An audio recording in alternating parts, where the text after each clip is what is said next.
Vous informer, c'est notre souci majeur. Pour toute information politique, culturelle, sportive, abonnez-vous sur votre chaîne Bibiche Mbombo officiel. Bibiche Mbombo officiel, l'information à temps réel. Abonnez-vous massivement et vous ne serez pas déçus. Bibiche Mbombo officiel is the best.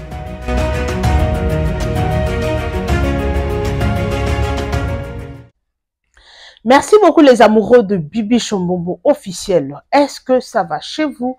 Si ça ne va pas, ça ira par la grâce de Dieu. Vous informer, c'est mon souci majeur. Alors, installez-vous confortablement dans le mood de l'émission, comme on a toujours l'habitude de le faire. Je vous adore, je vous aime, je vous amour, les abonnés de Bibiche Mbombo Plasma Omega. I love you so much. Merci en tout cas. Bon, on est déjà titre wana biso toyaka toujours na ba image alors boyebi mambo kana biso makambu ya mboka na biso ndenge eza koleka. Alors na kimbanseke bakangi ba infiltré bakangi boyebi ne tobengaka bango banguna ya mboka na ochela bino image bolanda ba image oyo Kinshasa eza envahi Bokeba. Alors, sans plus tarder, la vidéo mi balo nazo proposer bino, tola nango together na bino, et puis to zonga juste pour commenter. Merci en tout cas, merci na bino nyonso bolanda biso, bolanda ba image to tchela bino tina suko. Landi vidéo au liker, au commenter, c'est simple. Ceux qui ont liké, au commenter, yango eza façon ya soutenir biso. Hein? Donc, ça la geste wana oko perdre na yo et loko moko. Ok, merci en tout cas. Congo c'est notre pays, Congo c'est ma patrie. Eza mboka na biso. Anytime news eza na rozanga te koyela bino ba papa ba mama oyo boza fidèle na chaîne na bino Bibiche Mbombo officiel.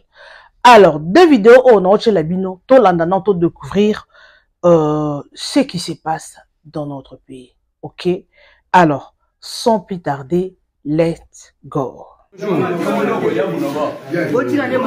Mbote, tomoni yo awa na la police na biso ya Kimbancheki. Mais balobi yo za Rwandais. Oza Rwandais. Oza Rwandais. Rwandais ya wapi? Na Rwanda. Mboka nini? Ovandi kuna na Rwanda vena mboka nini? District nini? Province. Province ni bovena Rwanda. Province? Province? Province moko. Province nini? Province ya Kigali. Kigali. Kigali. Kigali. Ok. So, on s'est retrouvé à Congo, na ville à Kinshasa. Congo, mais la capitale ya Kinshasa. On s'est retrouvé nini pe boye combien de personnes. Ce qu'on dit vérité, yo to tika yo kendena. Ok? Donc nous demandons de la temika awa. So le bika vérité na tiki na ndo le bika kuna vérité, hein? Boaki combien de personnes? Boye? Boye belé peut-être. À peu près combien? 5, 6, 7 personnes. Boye combien? 5, 6. Bino ba Rwandais boye combien? Baza kune beli. Ouais. Baza ki awe. Baye awe beli. Alors sikoyo. Boye na manduki. Boye manduki. So non, azon di madé. Bit na bino. Oh boye laki. Bit, objectif, raison, tout le monde na Swahili, eh? Bit, tout raison na Swahili. O baeli ayozani.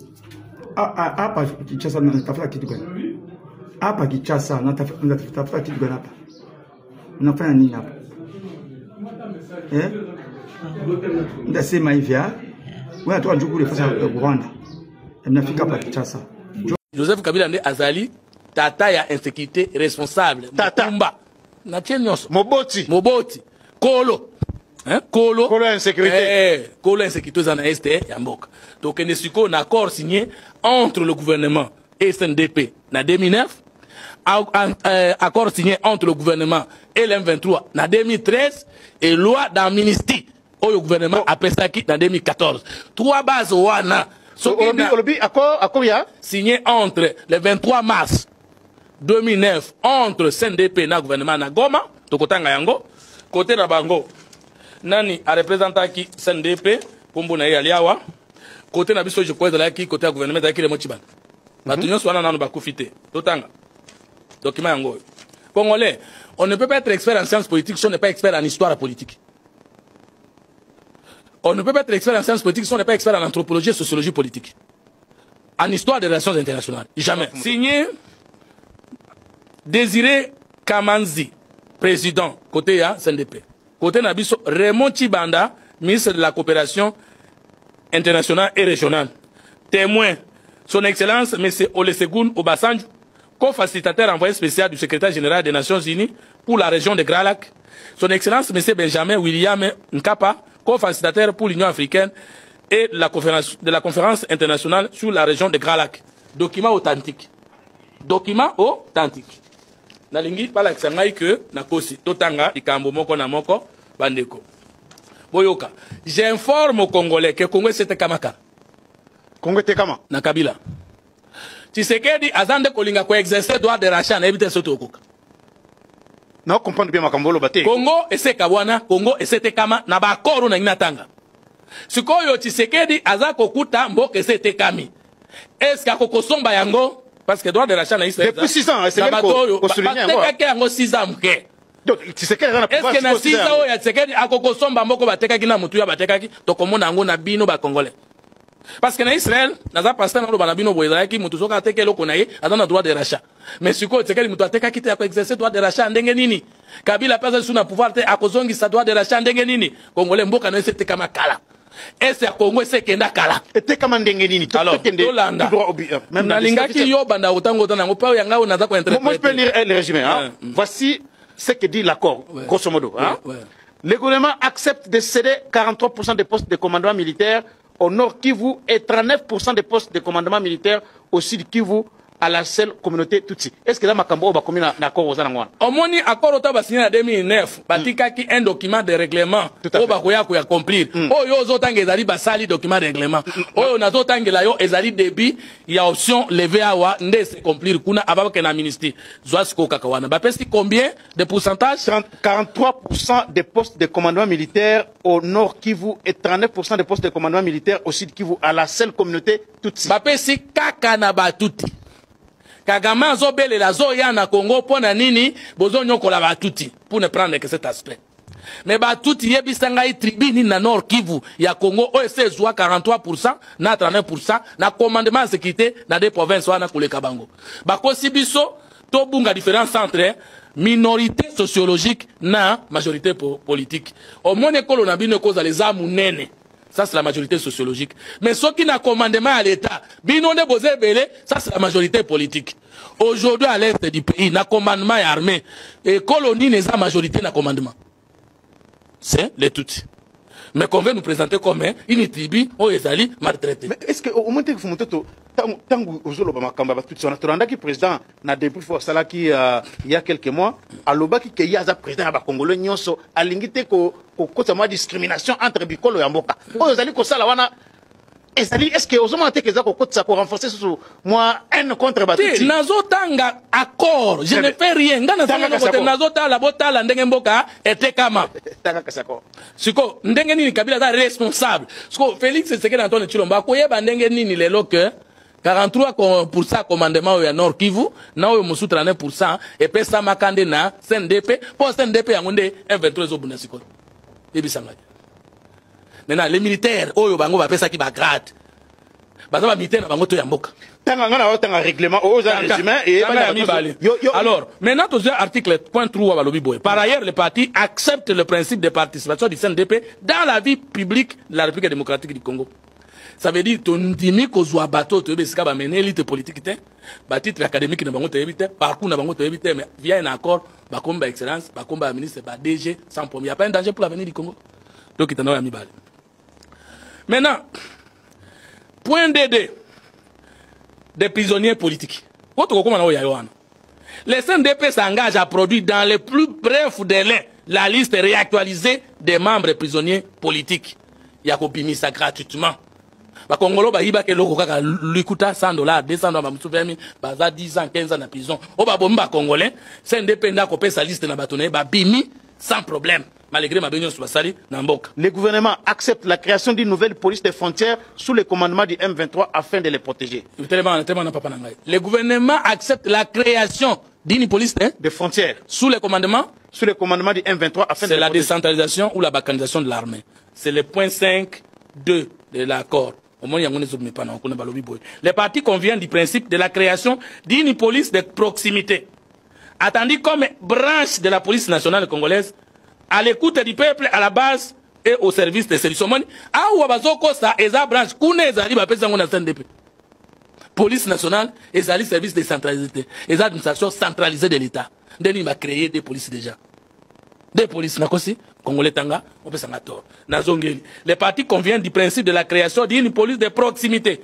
Ah, police de proximité. Or, toute police nationale est un service centralisé de l'État. Et ça, police de proximité parce que il y a des soucis à la unité de commandement de la police, banda, village, tina nation. Polingi souvent créer police de proximité, mais on dépend de la CNDP. En dehors, il y a PNC. En dehors, il y a PNC. Il y a combien de police là?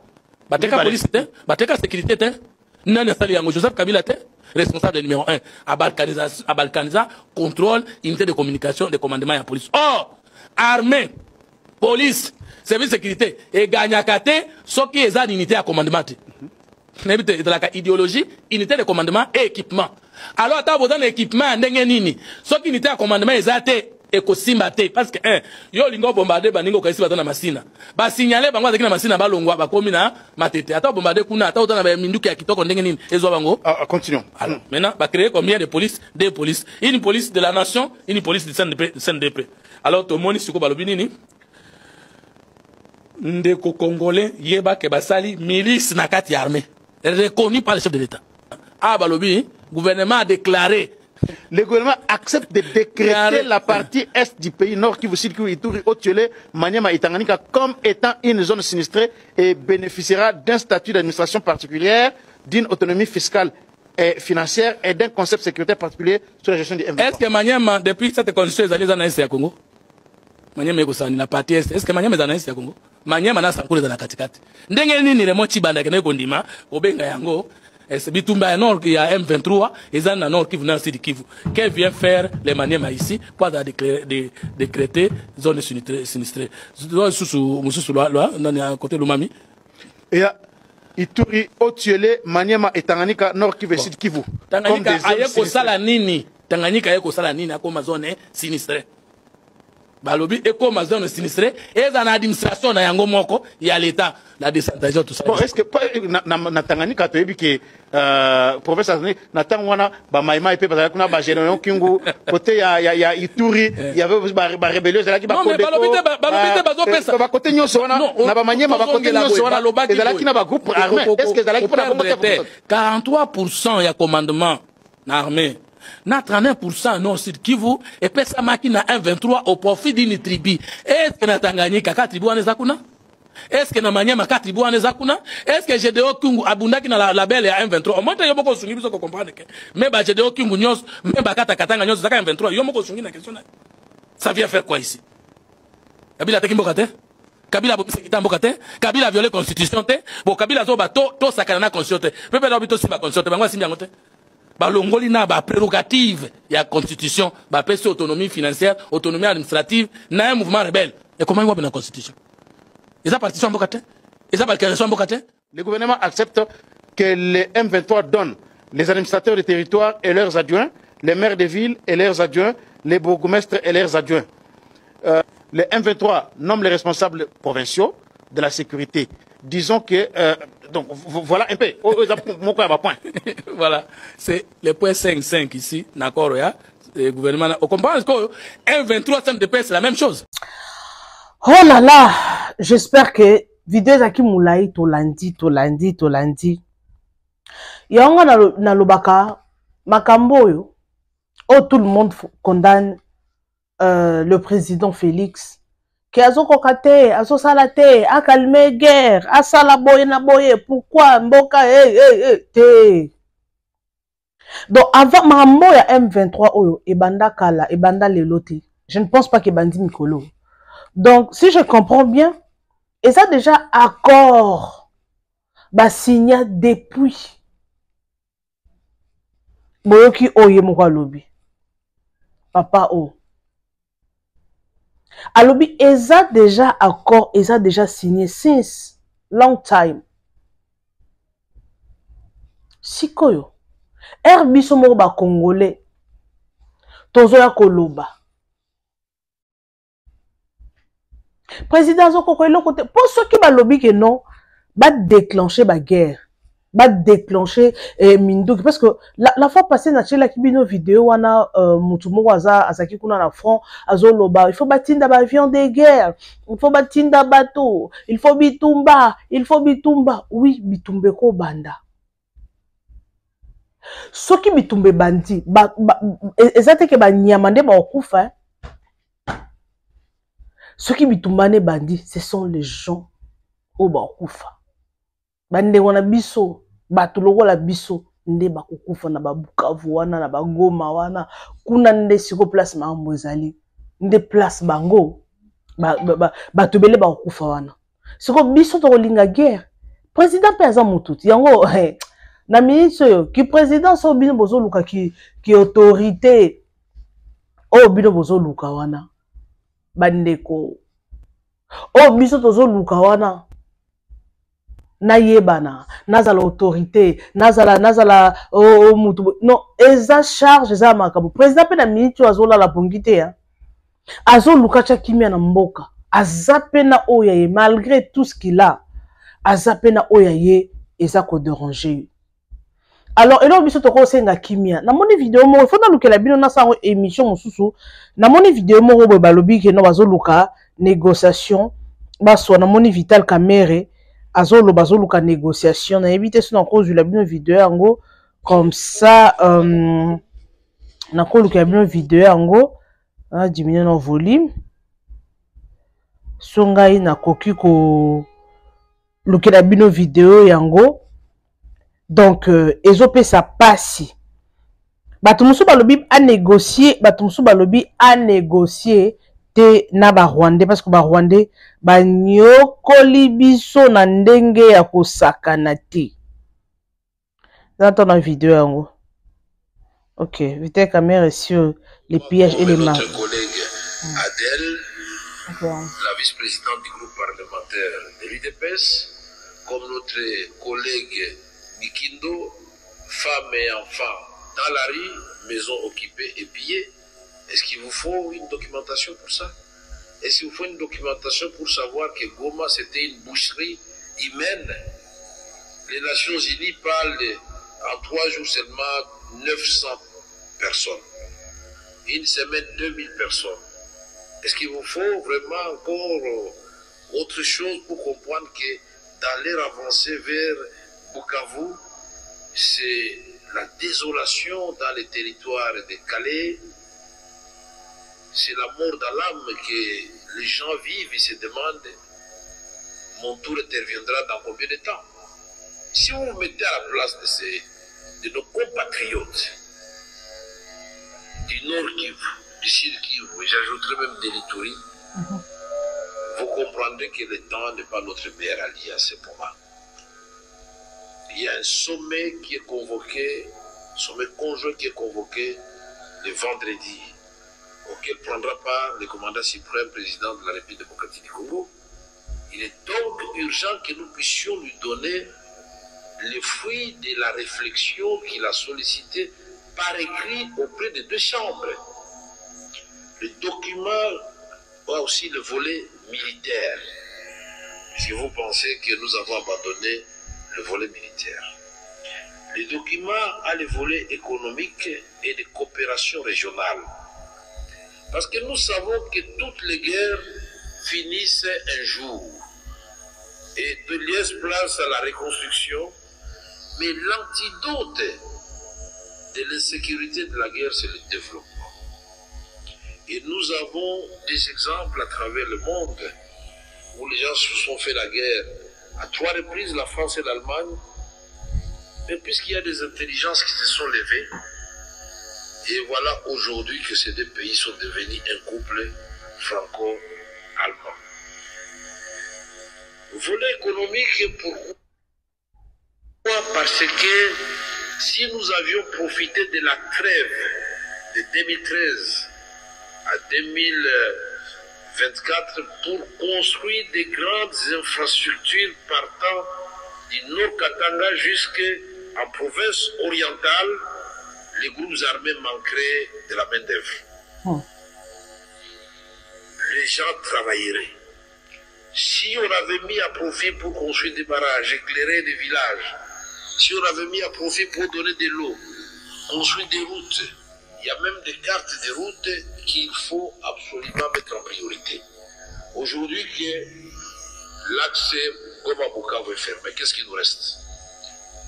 Si vous arrangez la route qui va vers Kamituga, Kasongo, partout là-bas, la nourriture peut venir de ce côté-là.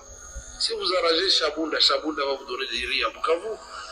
Et donc tout ça, c'est des volets qui n'ont pas été oubliés dans les documents. Nous avons le volet du dialogue communautaire.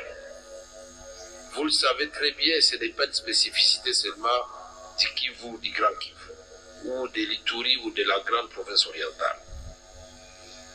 Les assaillants peuvent partir et laisser place maintenant à des confrontations entre communautés. Et donc, le dialogue intercommunautaire, comme nous l'avions fait à son temps, c'est très important. Les vivre ensemble, les partager le même espace et le même bien-être, tout en sachant que moi je suis Nande, l'autre est Oundé. Moi je suis Mouchi, l'autre est Mourega, l'autre est Mouvira, Fuliro ou Bembe. C'est très important. Il ne faut pas convoquer une autre plénière de l'Assemblée nationale pour en parler. Il faut que nous donnions toutes ces matières au président de la République. Il manque de tout. Alors, j'espère que Binomo Bolandi, exacte que non, misa les osa la maté, ou bien ba mesure les osa la maté. Tomoni Binomo président de l'Assemblée nationale, Yemoro, Atelemi, Azali Kolo, Babande Konangai. Et président, il y a Sénat. Il y a président du Sénat sur l'Assemblée nationale. Tu es président du Sénat. Ah! Il y a un commentaire. Maman.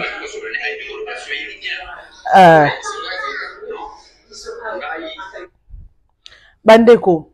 Maman est à somme. Non, chez la bino. Toti ko landa Vitel Kamere à lobby et puis tozo continuer kozwa vidéo ya Rwanda oyo bakangi maman eza somo Nzambe asunga mboka na biso soki Nzambe asungi eoza kitoko makasi, franchement je vous dis eoza kitoko makasi.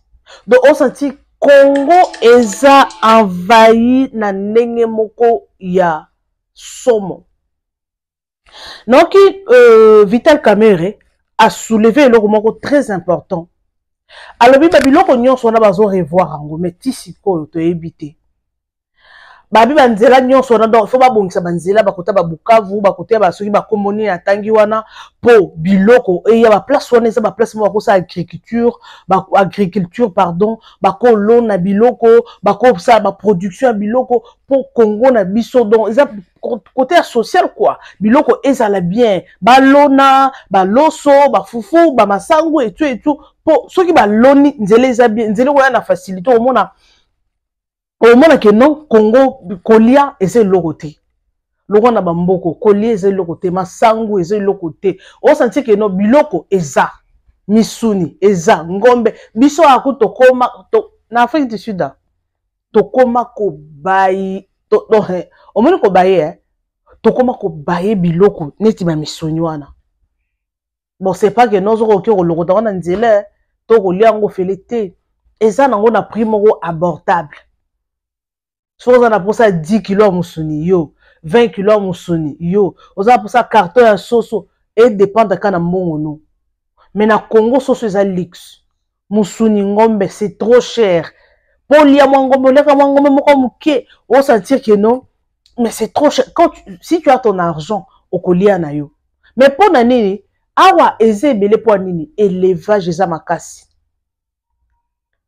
on senti net na ba Zimbabwe wana soko na ba Zimbabwe oya banzela ya mituka wana omona ke no ba ngombe basana ba éleve on senti ngombe nde ngombe ata ape na Afrique du Sud soki ba kota ba ferme wana on senti ba bokola ba ngombe ba bokola ba ntaba bazo bokola ba ngulu ba nini ba bingo ba nini ba meme ba lams wana ba meme ngautu bana bota bana lia meme te mena lia ngana mboko wa ba serana anglais zo compliqué au mona ba komi lams ba komi beef ba komi nani pork yo mona komunika musuni mezo mo ebete musuni ngo eza ya nini wala no to ba ina mamba anglais te mais to lia yango awa pourquoi eza ebele bazo élever ngo o senti que non o lia ngo olembi to comme netinga ba biloko misuni wana déjà na baya on a linga ngo le sous-souté parce que misuni trop ba goutte ba maladie belé non professionnel ya ngata likayab na ambassade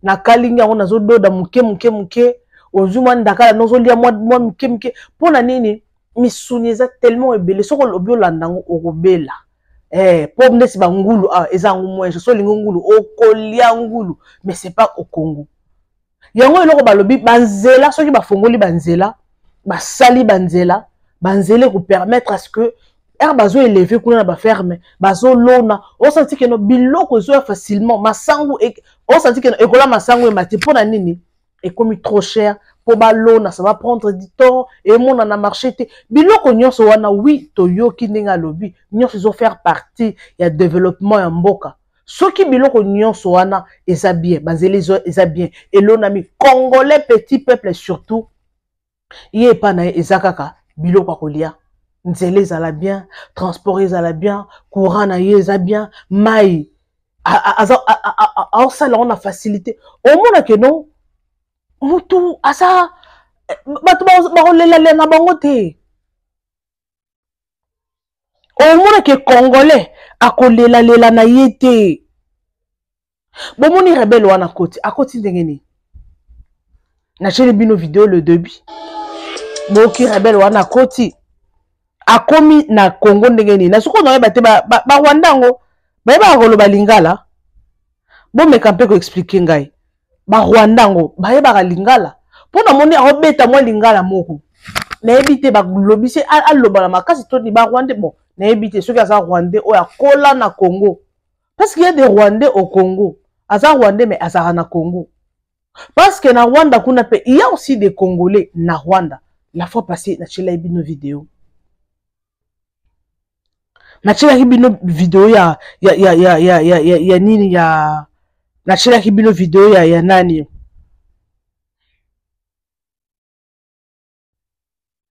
na chela bino vidéo bande konanga bomona kibino moko il y a aussi des Congolais là-bas mais nzamba sunga nzamba za fidèle asunga kimi ekotaka na Congo so kimi ekoti malamu ba kota na ko sa na patrie na Congo wana parce que to moni ba rebelle ba komo kota to moni ba étranger baza ba infiltré ba komo kota to zaki na minduki to zebele siko na olinga na yeba ba okotela na nzela nini nani apesi bango accès mboka na biso faut bazongi sa patrouille bazongi sa contrôle carte d'identité poko yeba ana ba mboko neta ba frontière wana poko ta lobo kota na nenga mafia o coopérer lobo coopérer mais on senti armoko on senti que non soki migration est télémi bando checker bato bazana mikanda o bazana mikanda te on senti ki tunge télémi et ramasser bango Kitunge telemi ezo lokota bango pona nini parce que et sa sécurité parce que tala ba rebelle ba côté li wapi na nzela nini sécurité eza wapi bongo sutuka we bato balati kaka elonga ba congolais balati bilamba ba congolais bo sutuka ba kanga aéroport pona nini sécurité eza te kopele kebele coopération et l'équipe trop. Alors merci beaucoup en tout cas. Merci, je vous aime, je vous adore. Partagez massivement nos vidéos, aimez et commentez sans oublier la cloche de notification. Une fois que je vais poster une vidéo, vous aurez la notification. Merci en tout cas. Merci d'avoir abonné intelligent. Merci d'avoir appel Nabino, ba suggestion Nabino. Merci d'avoir commentaire Nabino. Yangozo ça la scripto avancé. Nzambe Asunga Congo, notre pays. Tout le monde qui papa Kabundi Walesa. Tout le monde qui papa Kabundi Walesa. Comment est-ce que Asambela qui pour na Congo Nabiso, j'espère que ma pasteur Moussou pe bazo salango. Alors, pour aujourd'hui, na Sukiwana, vous avez un commentaire à faire. J'espère que la chaîne bino ba vidéo nyonso espace commentaire et bino botika ba commentaire. Alors, quant à moi, je vous retrouve next time avec un nouveau numéro. Bisous et bye, à la prochaine. Vous informer, c'est notre souci majeur. Pour toute information politique, culturelle, sportive, abonnez-vous sur votre chaîne Bibiche Mbombo officiel. Bibiche Mbombo officiel, l'information en temps réel. Abonnez-vous massivement et vous ne serez pas déçus. Bibiche Mbombo officiel is the best.